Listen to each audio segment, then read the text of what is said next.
yang bertebaran dan hinggap pada mereka masing-masing. Maka penuhlah mereka dengan Roh Kudus, lalu mereka mulai berkata-kata dalam bahasa-bahasa lain seperti yang diberikan oleh Roh itu kepada mereka untuk mengatakannya. Haleluya, Roh Kudus turun atas umatnya. Mari kita rayakan sukacita penggenapan janji Allah yang hadir dalam kehidupan umat itu. Roh Kudus itulah yang sudah dan akan terus memampukan serta memimpin umat dan gerejanya untuk senantiasa hidup dalam panggilannya, bersaksi untuk menghadirkan pemulihan kehidupan. Mari kita serahkan diri untuk mau dipimpin Roh Kudus dan berkarya bagi kemuliaan-Nya. Kita pujikan pelengkap Kidung Jemaat 14. Ku nyanyikan kasih setia Tuhan.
Allah yang menyelidiki hati nurani mengetahui maksud Roh itu, yaitu bahwa Ia sesuai dengan kehendak Allah berdoa untuk orang-orang kudus, dan kita menyesali dosa yang kita nyatakan terbuka melalui nyanyian pelengkap Kidung Jemaat 40. Kasihanilah aku yang lemah.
pendidikannya apa? Untuk bernubuat, untuk melayani, untuk mengajar, untuk menasihati, untuk berbagi. Jadi ketika kita melihat seperti itu berarti kita juga potensi yang besar. Potensi yang besar bagi orang percaya ketika orang itu dipenuhi dengan Roh Kudus.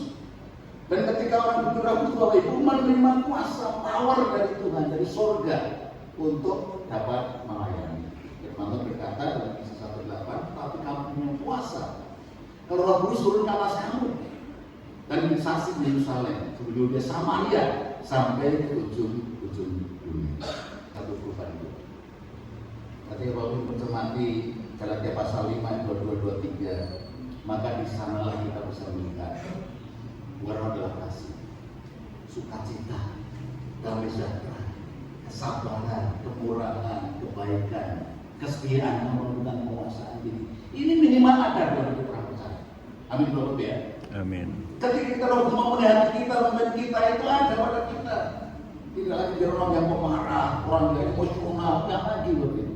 Bisa menata dirinya, bisa hidup bijaksana, ya, sehingga kehidupannya itu menjadi pribadi orang lain. Dan ketika kita memperhatikan kehidupan yang dialami oleh orang Yahudi pada waktu itu, Bapak Ibu, kalau kita kembali flashback dan melihat kehidupan orang Yahudi di dalam Perjanjian Lama, mereka cuma merayakan Pentakosta. Wujud nyatanya pada ketika mereka merayakan Pentakosta adalah mereka berkumpul bersama setahun sekali dengan buah persembahan kepada Tuhan. Kita mewujud nyatakan cinta kita kepada Allah, membawa apa yang ada pada kita, yang semua berasal daripada Tuhan, dan itu berkenan kepada Allah. Karena persembahan yang diberikan dengan hati yang tulus, persembahan yang disampaikan dengan sungguh-sungguh motivasi yang murni, maka itu mendatangkan sukacita bagi Allah dan kemuliaan bagi Tuhan. Dan dalam kehidupan orang-orang percaya Bapak Ibu, ketika mereka sedang merayakan itu, maka mereka juga mau berbagi dengan siapapun, berbagi dengan orang yang ada sekitarnya. Bagaimana gereja kita di GKSBS? Apa kita cuma melakukan yang sama? Kalau kita belajar dari GKSBS Bapak Ibu, yang dari Subaksel ini sebenarnya sudah mengalami, sudah melakukan itu. Sejak awal GKSBS terjadi, Pentakosta sudah dirayakan. Mereka membawa atau disebutnya sebagai minggu unduh-unduh gitu ya, dan membawa persembahan kepada Tuhan yang dibawa dari rumah, hasil pertanian, hasil peternakan, tetapi juga panen dari yang sudah didapatkannya. Kalau di sini nggak ada panen padi, dari desa ada. Di sini panennya bunga bank, gitu ya.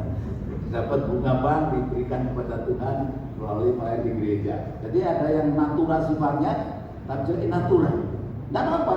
Yang penting kita punya hati untuk memberi bagi pekerjaan, bagi Tuhan yang punya otoritas hidup kita.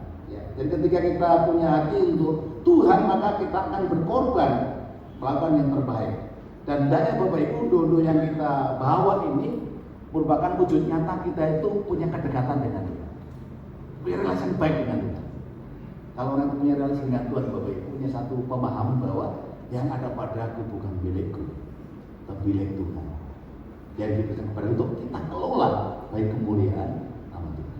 Tadi paling tidak ada beberapa penting yang perlu kita cermati, yang perlu kita lakukan. Yang pertama adalah kita perlu mengembangkan persekutuan atau perjumpaan yang berkumpul. Tadi kita perhatikan orang Yahudi itu kumpul ya. Kalau kumpul berkumpul ya.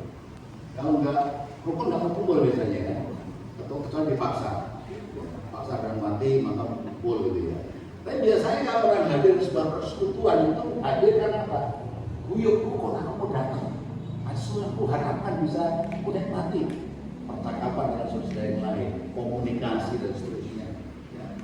Nah, sebuah perjumpaan dengan Tuhan, kita hadir di sini, kita berbakti kepada Tuhan, nanti dilanjutkan dengan ramah-tamah.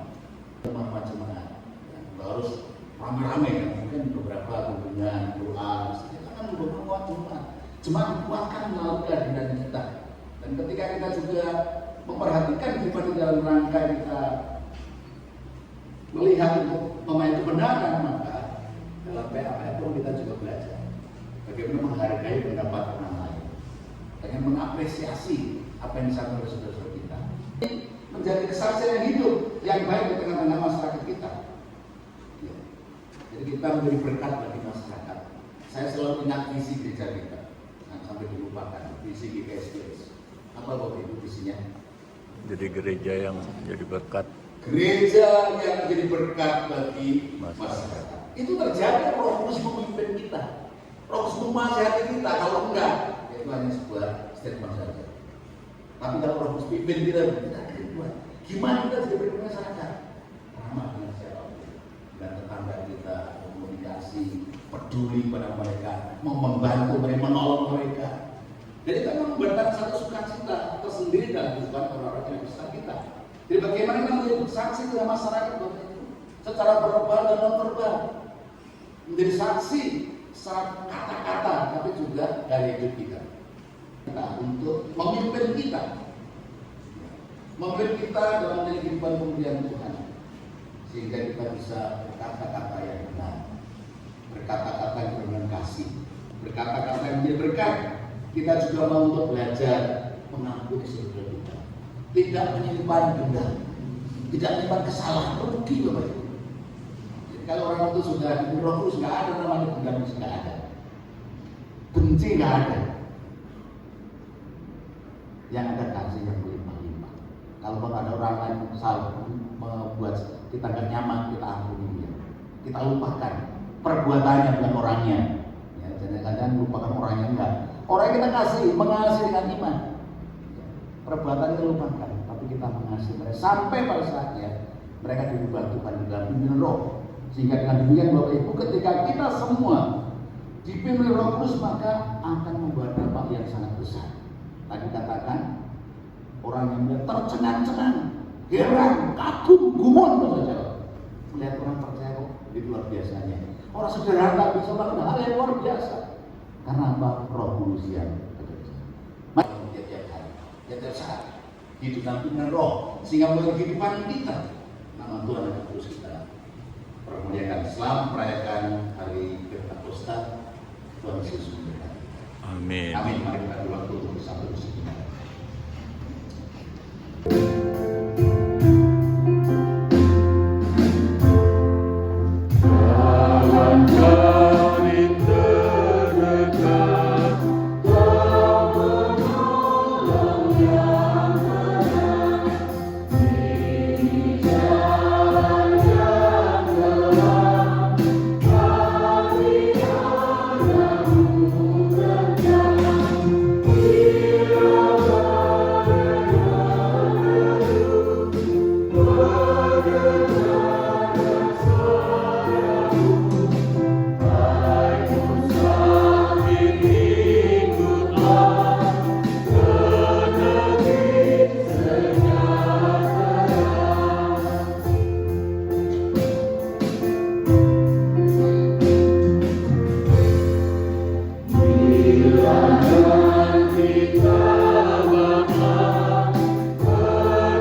proses ibadah pada pagi hari ini. Berkati kami semua yang terlibat, kiranya Tuhan sertai sehingga kami bisa melaksanakan sesuai dengan tugas kami masing-masing. Terlebih pada Bapak Pendeta Stefanus Waboyo yang akan memimpin jalannya pemberitaan firman, kiranya Tuhan sertai, Tuhan berkati sehingga dapat menyampaikan seturut dengan kehendak Tuhan.